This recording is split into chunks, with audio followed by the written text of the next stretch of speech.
media personality na, Tama naman. talagang mainit ang mata sa publiko. Oo, tama naman. So dapat mag-ingat po talaga. Ang ano lang dyan is wag nilang babanggatin yung pangalan. Wag nilang papakita yung muka. Ako agree naman ako dun guys eh. Tama dun si Kuya Jens.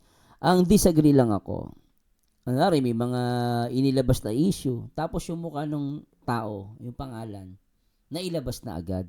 Ganyang klase ng video, pagpapakalat ng video, lalo na kung ito ay kakasira ng isang tao. Tama. Ano? Lalo na kung kakasira ng isang tao o magiging dahilan para pag-usapan ang isang tao Tama. o mga tao. Ano? Hindi po ako diyan hindi po ako hindi po ako sang-ayon diyan sa mga pagpapakalat ng video na 'yan. Same tayo, Kuya Jens. Disagree ako sa ganyan. Diba? So, Presumption of innocence. Constitutional right yan. Kasi kailangan mo pang mapatunayan yung nangyari. Kaya as long as hindi pa siya napapatunayan, huwag mo isa sa publiko. Ngayon, gusto mo isa publiko para magbigay ng awareness, huwag mong papangalanan. Huwag kang magpapakita yung muka. Yun yung punto rito. Pag pinahiya mo yung tao na hindi pa tapos yung investigasyon sa isang bagay na hindi naman niya kinumit, yun, maaatakan ka ng slander.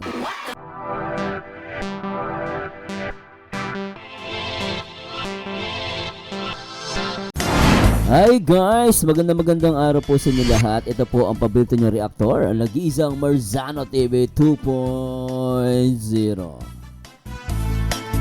At ngayong umaga ng February 26, araw ng Huwebes, pag-uusapan natin guys. Kuya Jens, siramin ko yung video mo Kasi actually ako, hindi ko dapat itatopic to guys. Pero ito yung talagang awareness, na masasabi mong video na talagang may pakialam sa kalingap. Para sa akin to guys ito yung video ni Kuya Jens.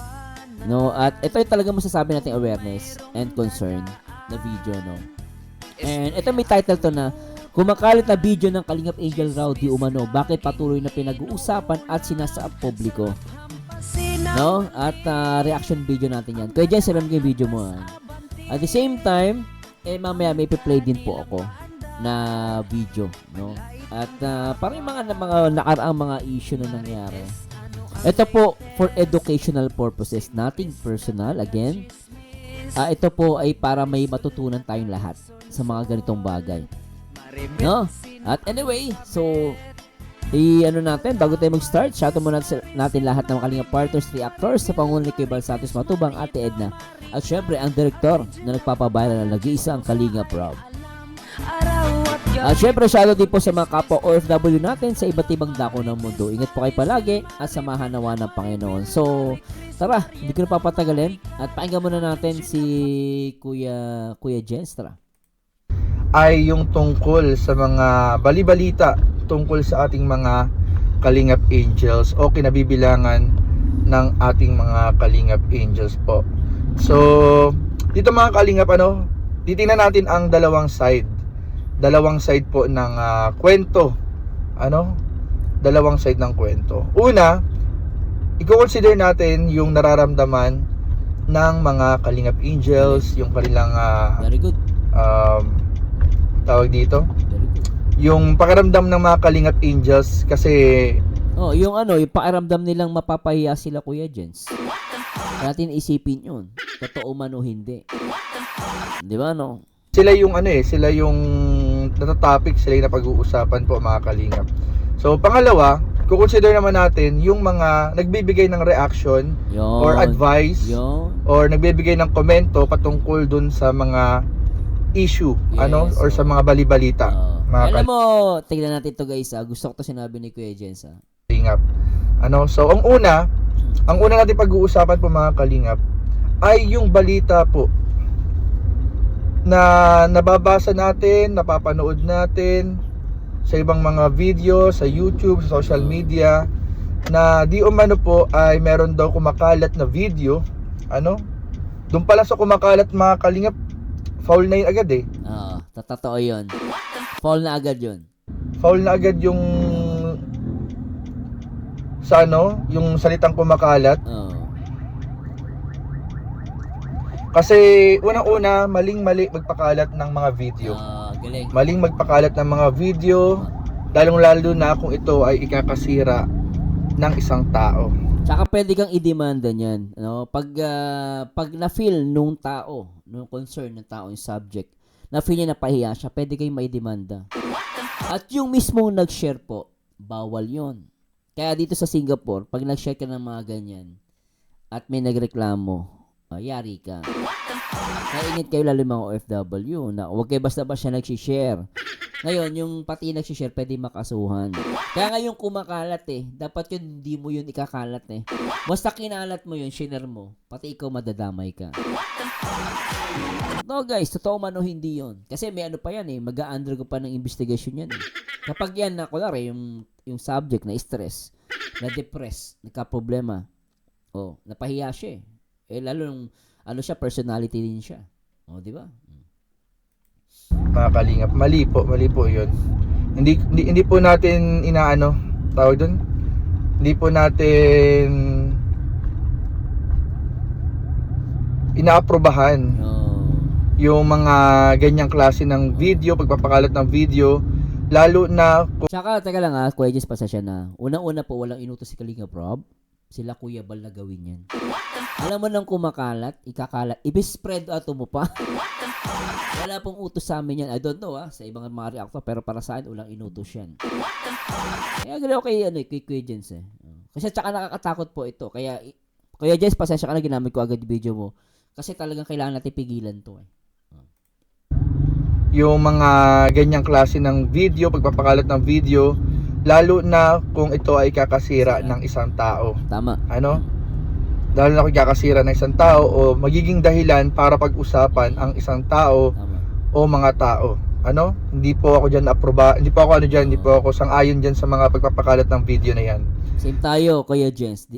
Disagree ako sa ganyan. So, pangalawa, itong pagpapakalat ng video na ito ay meron daw kinasasangkutang Kalingap Angel. Yan. Kalingap Angel po. So, alam naman natin mga Kalingap na mga Kalingap Angels ay po yan? Beneficiary ng Kalingap po yan. Na may mga pinagdaanan sa buhay, may mga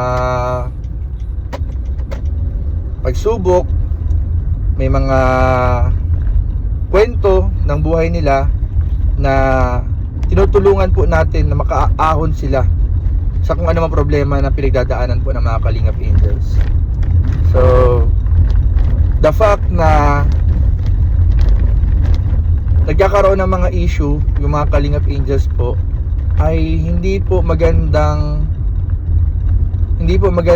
sa kanila epekto. May hindi magandang epekto po sa kanila, lalo na sa mga Kalingap Angels po na madaling maapektuhan emotionally and mentally ng mga ganyang bagay. Tsaka lalo na Kuya Jens, kung yung may involved na Kalingap Angels ay minor.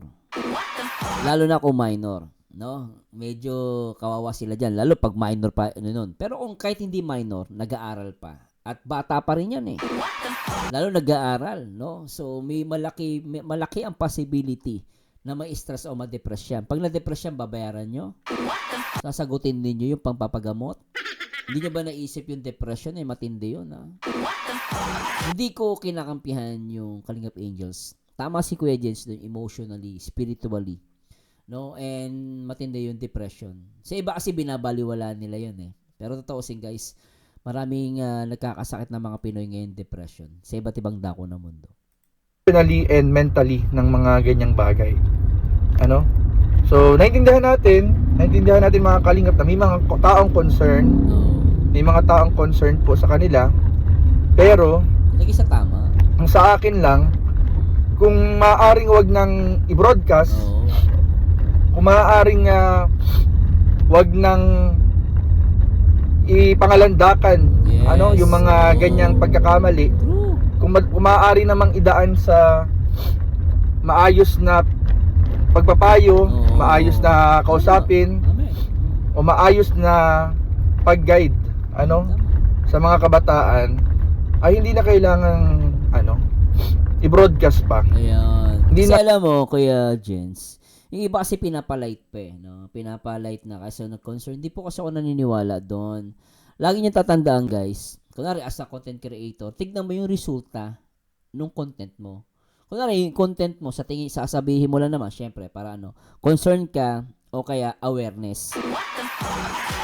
No? Pero, what if kung hindi pa napapatunayan ang isang bagay na, kung tulad niya, kumakalat na yan, hindi natin alam yung buong story, di ba? Kumakalat siya, pero ang alam natin, nakagawa ng mali. Pero ang tanong, bakit siya nandun? Kung totoo man yun na, hindi natin alam yung buong story. Kasi ako sa ganyan, guys, napasama ako dyan eh. Hindi ko sinasadya eh. Sa mga ganyan, sa mga bar. O, ngayon, natututo ako. Sabi ko, ano to?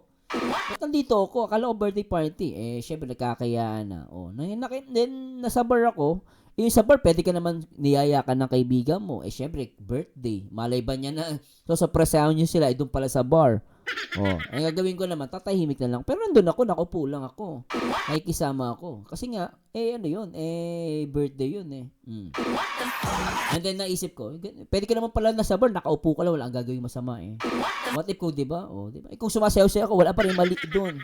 No? Kasi hindi mo alam yung buong istorya. No? Hindi mo alam yung buong istorya. So anyway, yun yung punto natin. Kahit sabihin mo totoo man o hindi, as long as hindi pa napapatunayan, hindi natin alam yung buong istorya, wag natin itong kinakalat. Kasi paninira to eh. Lalabas kayo paninira to, maniwala kayo. Pwede pa kayo makasuhan, mabaliktad dito. Tapos yung nakakawa lang dito is mga Kalingap Angels. And tama si Kuya Jens doon. Kung may mga problema, internally pag-uusapan, aayusin. Hindi iba broadcast. Kaya sabihin mo pang concern ka, tsaka sabihin mong awareness, kalokohan yun. Matatalo ka ba? Makasuhan ka pa eh. Lalo kung minor pa yan. Tapos nag-aaral. Masisira mo. Yari ka dyan. O maayos na pag-guide sa mga kabataan ay hindi na kailangang i-broadcast pa.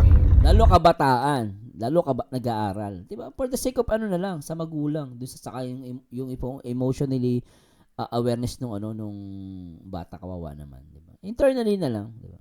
Hindi na kailangang ipangalandakan pa na may mga video na may hawak na ebidensya. Kasi may sira at may sira eh. Parang lalo lang nating pinapalaki yung diba? Meron talagang nangyari. Na may mga ganun talagang pangyayari. Pag sinabing may video, may hawak na ebidensya, merong na nakita talaga. So, parang parang in a way, nadidiin kung sino man yung involved. Or kumbaga, Kuya Jens, pasensya na putol kita. Parang nagkakaroon ng nahatulan na agad. No? Kaya kumbaga, pag sinabi may video, sa isip na ibang mga viewers, na mga sa tao sa social media, totoo na. Pero sabi ko nga, kahit sabi mo video, hindi mo pwedeng sabihin na talaga, yung kumbaga hindi natin alam yung buong storya. Sabi ko nga, baka nayaya lang. Nahatak. Na siya magawa. Maraming ganun eh. Maraming buong storya niyan eh. Eh, ibang tao, pag may sinabing may video kumakalat, totoo na agad. Wala, masama pala, ganyan. No? For awareness, hindi awareness yun. Paninirang puri yan. Paninirang puri yan. Hindi basta-basta po nagkakalat ng video. Delikado po yan. Totoo lang. No? Baka mayroon kang legal na pananagutan dyan afterwards. Parang parang in a way, nadidiin kung sino man yung involved. Or maaaring madiin kung sino man yung involved na tao. Mga kalingap. So para sa akin, mas maganda na sana na hindi na lang sana nilabas. Tama. Hindi na lang sana din broadcast. Kung maaaring in-advise na lang yung tao. Yes, exactly. Sigurado naman makikinig naman yan. In-advisean, hindi na kailangang i-public kung ano man yung mga pagkakamali. Pwede naman mag-warning directly sa tao na hindi na kailangang i-publicize. Kasi syempre kahit mga beneficiary yan, kahit Kalingap Angel yan, dala-dala pa rin nila yung pangalan ng Kalingap. Yun yung dapat isipin ng iba. Kung talagang totoong Kalingap ka, alam mong ikasisira ng Kalingap, huwag mo nang i-broadcast. pag-usapan nyo na lang internally. Kasi nga, tama si Kuya Jens, dala-dala ng mga Kalingap Angels yung Kalingap. Eh sabi na iba, bakit kasi ginawa eh? Bakit? Hindi mo pa alam buong storya. Huwag ka muna humusga. Ngayon, kung meron kang may nakita, may kumakalat na video, magpaalam ka sa may-ari ng ng community. Sino? Kay Kuya Bal, kay Kalingap Rob. Ano gradon ba? Kuya Bal, Kalingap Rob, pwede bang i-broadcast to? O pag sinabing pwede, di gawin mo. Inutusan ka eh. Pero kung wala namang inuutos sa'yo, sarili mo desisyon, huwag mong gawin. Isipin mo din, bilang reactor, dala-dala mo din salitang Kalingap. Kaya tuloy, yung image ng Kalingap, ang pangit eh. Ayoko sa Kalingap, gulo-gulo. Daming issue. Bakit? Kasi lahat na lang inilalabas. Kasi sira ng Kalingap Angels, ilalabas. Pwede naman pag-usapan internally. Bakit nangyaring ganito? Masisisi mo ba ibang viewers na mag-ano sa Kalingap? Ayoko diyan kasi magulo na, di ba? Hindi naman talaga magulo. Ito sasabi natin, hindi magulo sa Kalingap. May nagpapagulo sa Kalingap. May konektado pa rin yung pangalan ng Kalingap sa kanila. No. So, yun lang naman ay para sa akin. Ano naman ako dyan? I mean, opinion ko lang naman po yan. May kanya-kanya naman po tayong opinion, mga Kalingap. Pero opinion mo, agree ako doon, Kuya Jens. Tapos, Pangatlo, kapag mga masabi ko lang, kapag ang mga bagay ay makakasira sa isang tao, stop. Baka naman pwedeng wag na lang nating pag-usapan. Yes. Wag na lang nating i-broadcast. Tawag dito. Wag na lang i-broadcast. Lalo na ikakasira ng isang tao. Yes, di ba? Lalo na ikasisira. Ano lang yung guys, kahit bata alam yun. Kahit bata alam yun. Kasi ang hatid nga natin ay pagbabagong buhay ng mga pagbabago ng buhay. Amen. Ng mga beneficiary ng mga Kalingap Angels. May problema, Kuya Jens. Paldo kasi sa views. Aamin lang, di ba? Opinion lang natin, personal eh. Pero syempre, vision eh. Aamin lang, di ba? Malapit na cut off eh. Pagbabago ng buhay, hindi pagsisira ng buhay. Amen. Although mga Kalingap, may point din naman. May point din naman yung ilang mga napapanood po natin na yung pagpapalabas ng mga ganitong klaseng issue ay para ma-warningan yung mga ibang tao na maging maingat. Na maging maingat sila sa pagkilos, lalong-lalo na mga social media personality na talagang mainit ang mata sa publiko. Oo, tama naman. So dapat mag-ingat po talaga. Ang ano lang diyan is wag nilang babanggatin yung pangalan. Wag nilang papakita yung mukha. Ako agree naman ako dun guys eh. Tama dun si Kuya Jens. Ang disagree lang ako. May mga inilabas na issue, tapos yung mukha ng tao, yung pangalan, nailabas na agad. Kasi minsan, hindi pa naman nakukuha yung totoong istorya. Hindi pa napapatunayan. Nahusgahan na yung tao. Yun kasi yung mali. Ngayon, kung hindi mo babanggitin yung pangalan, nakatago yung kanyang character, yun maano mo pa yun eh. May concern ka dun eh. No? Pero kung tatanungin nyo, is mas possible, wag lang pag-usapan. No?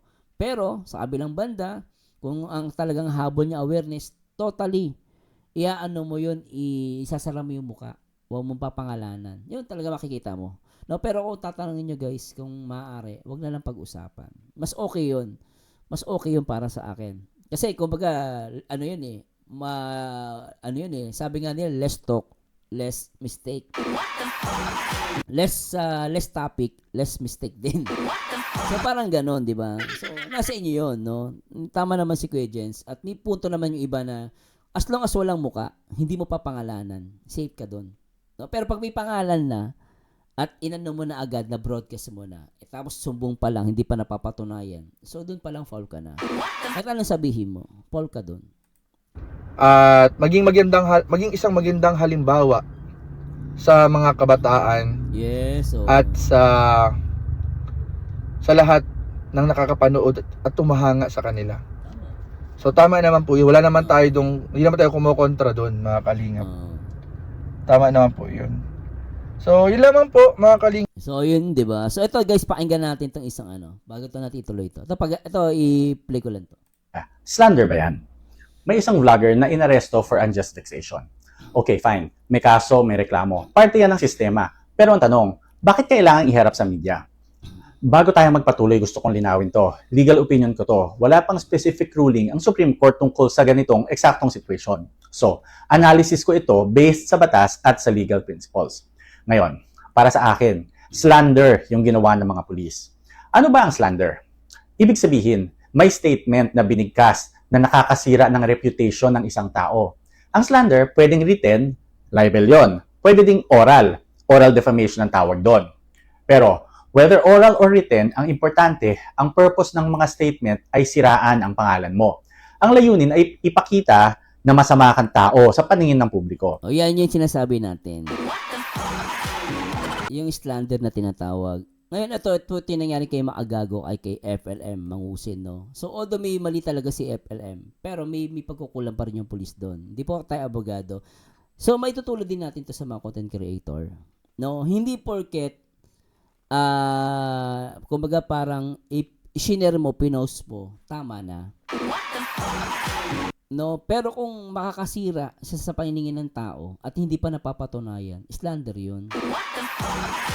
Yun yung punto natin doon, guys. Kahit anong mo, lalo na pinangalanan mo, pinakita mo yung mukha. Kaya ang iba, 'di ba, sa maiinis ka eh.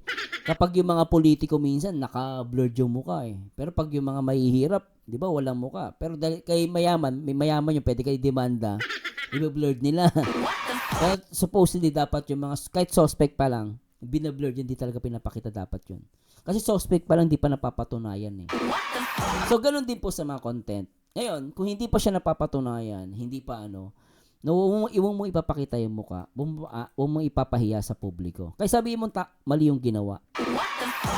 So, yun yung punto natin dito, guys. No? Nakita mo yung paliwanag ng abogado. So, tuloy natin. Siraan ang pangalan mo. Ang layunin ay ipakitin, libel yon. Pwede ding oral defamation ang tawag doon. Pero, whether oral or written, ang importante, ang purpose ng mga statement ay siraan ang pangalan mo. Ang layunin ay ipakita na masama kang tao sa paningin ng publiko. Now, think about it. Kapag inaresto ang isang tao for unjust vexation, which is a relatively minor offense, at saka iniharap sa media, ano ang purpose nun? Para ba sa investigation? Hindi. Yeah. Para ba sa due process? Hindi rin. Requirement ba siya ng batas? Hindi pa din. So, obvious na ang effect niya at ang posibleng purpose ay ipakita sa publiko na ito ang may sala. Diba? Pero sandali lang ha, may presumption of innocence tayo. Constitutional right yan. Di ba? Presumption of innocence. Constitutional right yan. Kasi kailangan mo pang mapatunayan yung nangyari. Kaya as long as hindi pa siya napapatunayan, huwag mo isa sa publiko. Ngayon, gusto mo isa publiko para magbigay ng awareness, huwag mong papangalanan. Huwag kang magpapakita yung muka. Yun yung punto rito. Pag pinahiya mo yung tao na hindi pa tapos yung investigasyon sa isang bagay na hindi naman niya kinumit, yun, maaatakan ka ng slander. Nakuha niyo po ba? Oh. Ito ang may sala. Pero sandali lang ha, may presumption of innocence tayo. Constitutional right yan. Hanggat walang final conviction, presumed innocent ka. Innocent ka pa rin. Presumed innocent. Kasi hindi pa napapatunayan. Kahit may nagsumbong, okay, may kumakalat na video. Nakuha niyo punto ko? Oh. So, kung iharap ka sa media habang nakaposas, may police escort, may camera na nakatutok, anong mensahe ang ipinapadala o ipinapakita sa publiko? Guilty ka, di ba? Guilty ka. At kung ang effect nito ay siraan ang reputation mo, that is definitely slander. Kasi tandaan natin, slander is not about false statements. Diba? Kahit totoo, pwedeng maging slander. Basta ang statement ay ginawa para manira diba? to dishonor or to discredit a person. Diba? Dishonor or discredit a person. So, para sa akin, pwedeng makasuhan ng slander ang mga pulis na yan.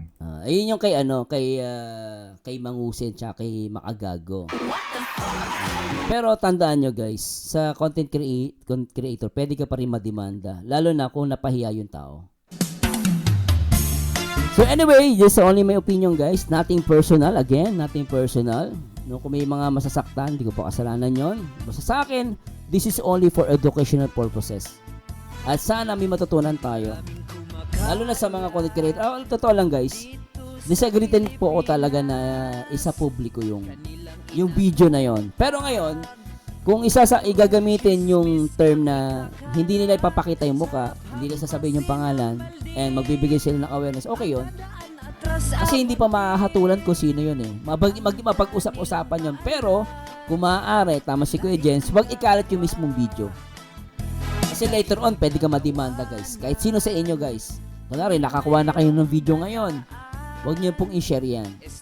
Pabayaan mo yung nag-share. Kasi pag yan, nireklamo ka sa NBI at na-feel siya na-degrade yung sarili niya, nasiraan siya, pwede kang i-demanda sa NBI at lahat ng nag-share mismo, pwede lang kasuhan yun. Kaya napakadali, lalo yung mga ganyang video. So, ingat-ingat po tayo. And this is only awareness and concern. Kaya, sana po maintindihan nyo guys sa ating personal, and please comment down below ano masasabi nyo guys sa ating video reaction. And gusto ko marinig po ang inyong comment. No, nating personal po ito. At para may matutunan tayo rito. And anyway, maraming salamat sa Diyos. And to God be the glory. Paalam! Legend na pangalan, chismosa ay alam. Araw at gabi, puro chismis.